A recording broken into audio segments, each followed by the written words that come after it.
E se o próprio Deus chegasse hoje em forma de ser humano diante de você, te olhasse nos olhos e dissesse que bens materiais, riquezas e status não vão trazer felicidade plena e verdadeira para a sua vida? Você acreditaria? Provavelmente você já deve ter ouvido isso antes. Riqueza e poder parecem mesmo resolver muitas coisas. Mas o fato é que nada material vai preencher completamente o seu vazio interior. Ainda que fosse o Criador a te dizer isso, seria bem provável que você não acreditasse, certo? E sabe por quê? Porque é como se o mundo tivesse nos treinado a acreditar que só seremos felizes quando conquistarmos algo externo, uma formação, um cargo, um relacionamento, um corpo ideal. E o tempo inteiro o mundo insiste nisso. Desde criança escutamos que devemos estudar para ser alguém na vida, como se a gente não fosse nada e a nossa existência dependesse disso. Mas por que, mesmo sabendo disso, continuamos buscando fora de nós o que só pode ser encontrado dentro? É porque existe um anseio profundo dentro de nós, uma sensação de que falta algo, um vazio sutil, mas constante, e para tentar preenchê-lo, nos lançamos em uma busca frenética, mais conquistas, mais metas, mais ação, como se o fazer fosse nos salvar do desconforto de simplesmente ser. A verdade é que fomos condicionados a esse movimento externo. Aprendemos a associar valor à performance, à produtividade, à comparação. Enquanto isso, desaprendemos a nos ouvir, a sentir, a parar. E parar, verdadeiramente aquietar-se, é quase um ato revolucionário nos tempos de hoje. A Bíblia, por exemplo, nos convida a isso. Aquietai-vos e sabei que eu sou Deus. Essa frase não é só uma citação teológica.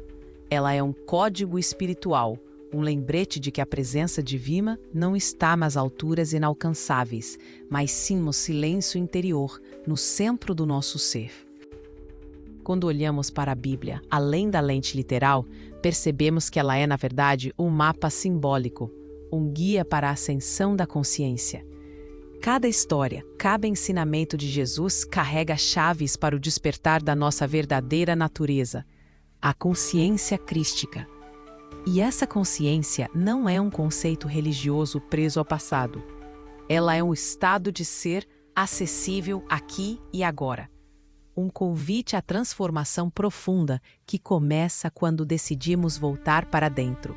Como ensina William Donnarui, a jornada espiritual proposta pelos textos sagrados não é sobre crenças externas, mas sobre autoconhecimento e expansão interior.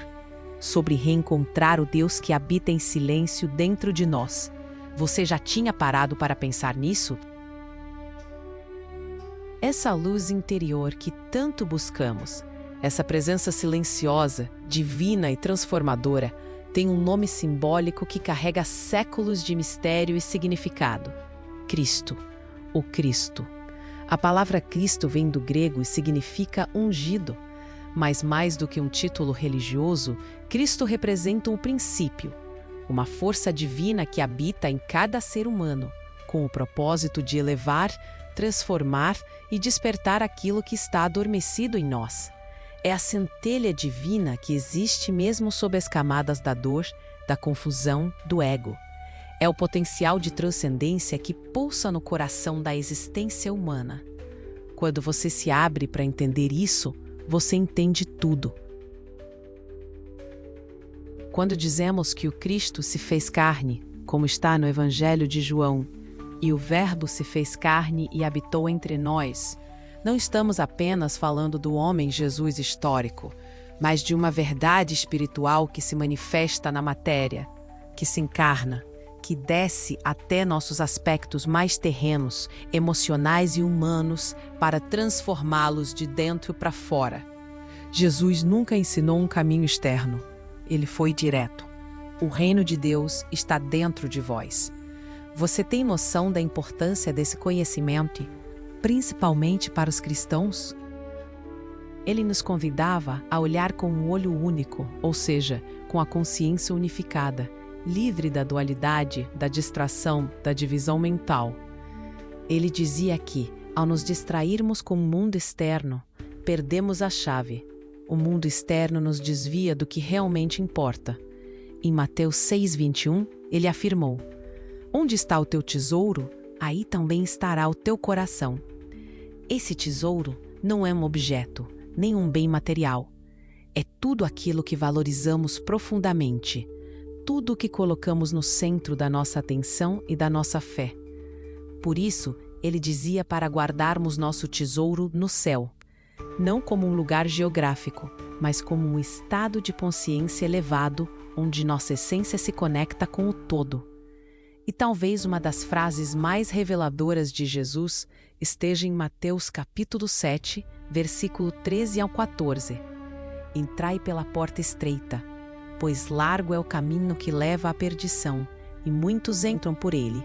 Mas estreita é a porta, e apertado o caminho que leva à vida, e poucos a encontram." Essa porta estreita é a jornada interior, o silêncio, a meditação, o desapego do ego. E quem escolhe atravessá-la encontra a verdadeira salvação. Não o resgate místico ou religioso, mas a libertação de tudo que nos limita. Essa liberdade nos desamarra de sistemas, doutrinas, rótulos e autoridades externas.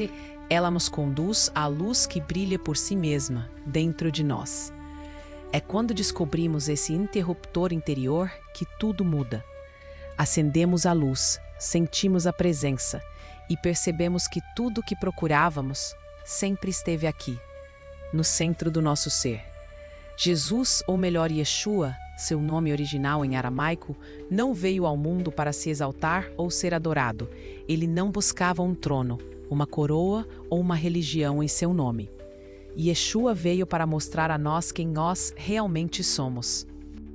Essa é a essência da sua mensagem. Ele foi como um espelho, um reflexo do nosso potencial mais elevado. Tudo o que ele manifestou, sabedoria, amor, cura, compaixão, unidade com Deus, já existe em estado latente, entranhado em algum lugar dentro de cada um de nós. Ele veio revelar que o divino não é algo distante, que a verdadeira salvação não viria de fora, mas de dentro. A vida está em você. O eu sou está em você. Por isso, em João capítulo 10, versículo 34, ele afirma: "Não está escrito na vossa lei, vós sois deuses?" Sim, ele estava dizendo isso diretamente, não como metáfora, mas como um chamado ao despertar da nossa própria divindade. Essa presença divina que tanto buscamos fora, nos céus, nos templos, nas autoridades, sempre esteve aqui, dentro de nós. O supremo e belo eu, a centelha criadora, o Cristo interior, mora silenciosamente no coração de cada ser. E quando começamos a nos conectar com essa força, algo milagroso acontece. Células cerebrais adormecidas começam a despertar. Novas ideias surgem, a compreensão se aprofunda, a sabedoria floresce e a liberdade começa a irradiar de dentro para fora. A verdadeira ascensão é essa transição do velho eu limitado e adormecido para um novo eu desperto, consciente, presente. Não é um milagre que acontece de fora, é uma decisão. Uma escolha de sair da passividade inconsciente e entrar em um estado de autorresponsabilidade, lucidez e conexão com o todo. Yeshua ensinava isso com firmeza e amor. Em Mateus capítulo 16, versículo 24, ele diz: "Se alguém quiser vir após mim, negue-se a si mesmo, tome sua cruz e siga-me." Esse ensinamento, embora muitas vezes mal compreendido, é na verdade um mapa claro de transformação da psique humana. Negar a si mesmo não significa se anular, significa transcender o eu inferior, aquele que vive dominado por pensamentos negativos, por crenças limitantes como eu não posso, não sou capaz, não sou merecedor. Tomar a cruz é confrontar e eliminar esses padrões internos que nos impedem de manifestar nossa divindade. É carregar com consciência o processo de cura e libertação. E ao fazer isso, ao substituir o não consigo por um eu sou capaz, abrimos espaço para que o Cristo em nós se manifeste, para que nossa essência divina, esse infinito poder criador, comece a operar plenamente. porque negar nossa capacidade divina é negar o próprio Deus que habita em nós. Ascender, então, é lembrar, é despertar, é escolher viver a partir da luz interior, e não mais das sombras da ilusão desse mundo. Muitos de nós ainda se identificam com seus aspectos mais inferiores, medos, inseguranças, desejos compulsivos, padrões negativos. Mas o ensinamento de Yeshua nos convida justamente a negar esses pensamentos, não para fugir deles, mas para transcender sua ilusão. Ele nos instrui a tomar nossa cruz e seguir a luz divina dentro de nós. Jesus disse: "Como você acreditou, assim lhe será feito." Mateus 8,13. Ou seja, a realidade que você vive é reflexo direto daquilo que você acredita sobre si. E a verdade é que você já possui tudo dentro de si, misturado na sua alma.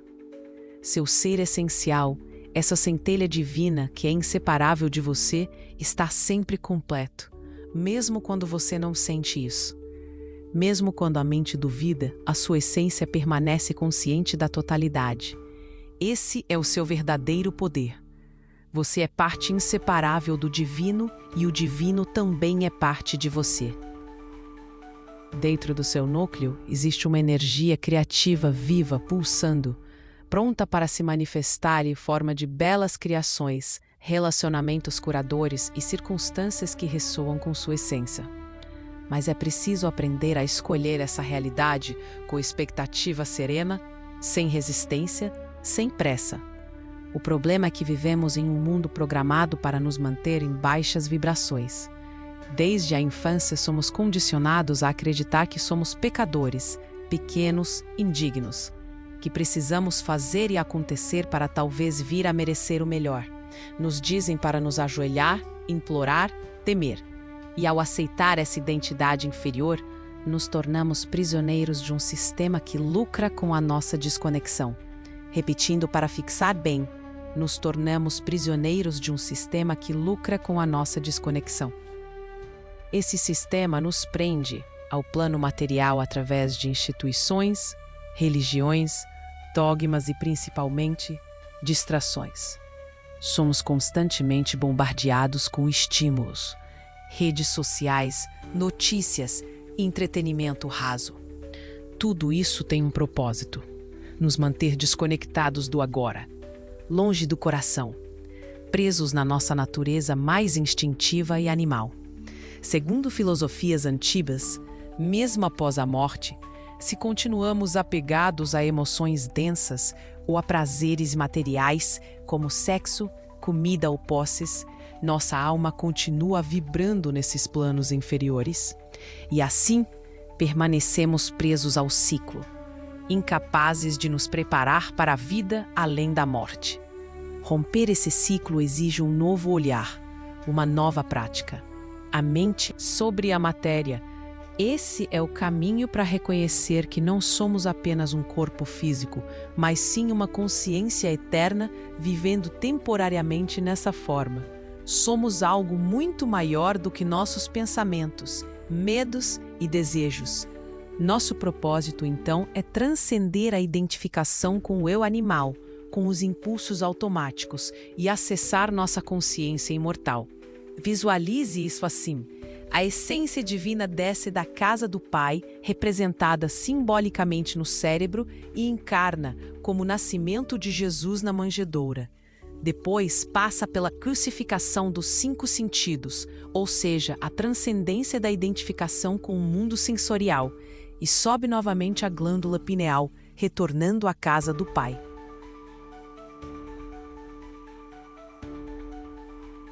Esse movimento revela que o verdadeiro templo de Deus está dentro de nós. A nossa jornada é de volta para o centro, de volta para casa. Assim como um bebê que, ao perceber que existe um mundo além do ventre, busca nascer. Nossa mente, ao intuir que há reinos além deste, também começa a buscar um novo nascimento, nascer do espírito. Na tradição gnóstica, a cruz representa o ponto de encontro entre o espiritual e o material. É nesse ponto que acessamos o conhecimento divino e iniciamos a transcendência. A cruz é também a intersecção entre o masculino e o feminino, o sol e a lua, o positivo e o negativo, o céu e a terra. Esse equilíbrio se manifesta no coração, o verdadeiro centro de harmonia. Por isso que Jesus é muitas vezes retratado apontando para o coração. Ele simbolizava o alinhamento dos chakras, a unificação dos opostos e a cura da separação. Na linguagem simbólica da Bíblia, os chakras são 7 selos. Quando esses centros de energia estão em equilíbrio, abrimos portais de sabedoria, intuição, criatividade e conexão com a inteligência cósmica. Nosso corpo é um templo que manifesta tanto o eu inferior quanto o eu superior. O eu inferior se expressa nos desejos básicos, poder, prazer, controle.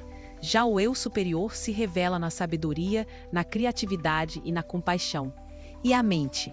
A mente é a ponte entre a alma e o corpo. Quando está dominada pelos instintos, ela mantém a alma prisioneira da matéria. Mas quando se eleva e se alinha ao coração, ela se torna canal da luz. No reino astral, nossa alma gera uma vibração eletromagnética. Essa vibração é moldada por nossos pensamentos e emoções. Se permanecemos presos à negatividade, criamos formas de pensamento densa. Entidades sutis que são reflexos do nosso ego ferido. Essas entidades se tornam obstáculos na jornada espiritual, nos impedindo de acessar nossa verdadeira essência divina. Mas ao curarmos as feridas, ao dissolver traumas, inveja, ganância e julgamentos, nos libertamos e, finalmente, podemos viver como filhos da luz, despertos, plenos, alinhados com o nosso mais alto potencial. A mensagem é clara: mude sua perspectiva e abandone os conceitos e apegos que limitam sua luz. Muitos se perguntam: como faço isso? Essa é uma pergunta da mente racional que sempre busca o como. O que realmente importa é decidir com todo o seu ser que chegou a hora de remover as crenças negativas que você carrega sobre si mesmo e sobre o mundo. Essa decisão é o primeiro passo para alinhar-se com sua essência divina. O conceito do eterno agora nos convida a compreender que o poder transformador não vem de fora, mas do Cristo interior. Uma manifestação viva da essência divina que opera por meio de nossas escolhas. Essa transformação não é conduzida pela mente comum, mas pela mente divina que habita em nós. Para acessá-la, é preciso tomar uma decisão firme, eliminar os aspectos negativos que não refletem quem você realmente é. Essa escolha acende o despertar espiritual. Os métodos virão naturalmente. O primeiro passo é reconhecer: você e o Cristo interior são um só. É a partir dessa unidade que a verdadeira mudança ocorre. Esse paradigma requer coragem. A pergunta crucial é: você está realmente disposto a deixar de lado suas crenças limitantes e viver de acordo com a verdade? A jornada para conhecer a Deus é inseparável do autoconhecimento. Como proclamam as filosofias antigas, conhece-te a ti mesmo e conhecerás o universo e os deuses. Mas a ignorância, fruto do condicionamento coletivo, nos afasta dessa verdade. Este momento, o agora, é o chamado para despertar. Se você esperava por um sinal, você está diante de um. Um sinal que vai tocar o seu coração. A cura verdadeira começa ao reconhecer a centelha divina em si mesmo e transcender as limitações da matéria. Esse reconhecimento é um renascimento espiritual, abrindo as portas para uma nova forma de existência, nesta vida e além dela. Jesus ensinou: o reino de Deus está dentro de vós. Lucas 17, 21. Ou seja, não é necessário buscar fora o que já está presente dentro de você. E é justamente por isso que ele também nos alertou: ao Senhor teu Deus adorarás, e só a ele servirás. Mateus 4, 10. Ele não falava de um Deus distante ou de objetos de adoração. Essa frase é um chamado para rejeitarmos toda idolatria externa, imagens, instituições, figuras de autoridade, e voltarmos o olhar para dentro. Porque quando idolatramos, projetamos para fora aquilo que só pode ser revelado no íntimo do nosso ser. O templo verdadeiro está dentro. A centelha divina não vive em estátuas, púlpitos ou hierarquias. Ela pulsa silenciosa e viva no seu coração. Situações que parecem negativas, muitas vezes são sinais do Cristo interior chamando sua atenção, convidando-o a despertar e ativar sua divindade escondida aí dentro. Uma vida extraordinária já espera por você. O impossível nunca está além do Cristo interior. O improvável se torna real quando você desperta o poder divino da sua consciência. O momento de agir é agora. Elimine opiniões limitantes. Abrace o seu potencial ilimitado. A jornada espiritual não exige forças externas. Ela é uma redescoberta interna do poder divino que já vive em você. Esse processo pede coragem para largar velhas narrativas que aprisionam. Negar a si mesmo, como ensinou Jesus, não é rejeitar quem você é, mas libertar-se dos falsos eus que você acreditou ser. É através dessa purificação interna que experimentamos, de fato, o reino de Deus. Ao viver no eterno agora, aprendemos a receber a vida como um presente contínuo, livres das amarras do passado ou da ansiedade pelo futuro. Nesse estado de presença, tornamo-nos receptivos à sabedoria divina. A mente, liberta dos condicionamentos inferiores, deixa de ser uma prisão e se torna uma ponte sagrada entre o corpo, a alma e o espírito. E então, a centelha divina, antes abstrata, se torna força real, palpável, transformadora. Cada desafio se torna um convite à expansão. A dor se transforma em mestre, o caos em catalisador da consciência. E a luz que nasce dentro de você ilumina o mundo ao seu redor. O despertar do Cristo interior não é um evento único, mas um processo contínuo de retorno à nossa origem. Cada pensamento alinhado à verdade, cada emoção curada, cada ação consciente nos aproxima do nosso estado original de unidade com o nosso Criador. E é agora, no eterno agora, está toda a transformação que você busca. Se esta mensagem tocou seu coração, compartilhe com quem precisa de um empurrão espiritual. Curta, comente e inscreva-se no canal. E lembre-se, isso não é um vídeo, é um chamado. Nos vemos em breve. Até a próxima vez com luz, consciência e expansão.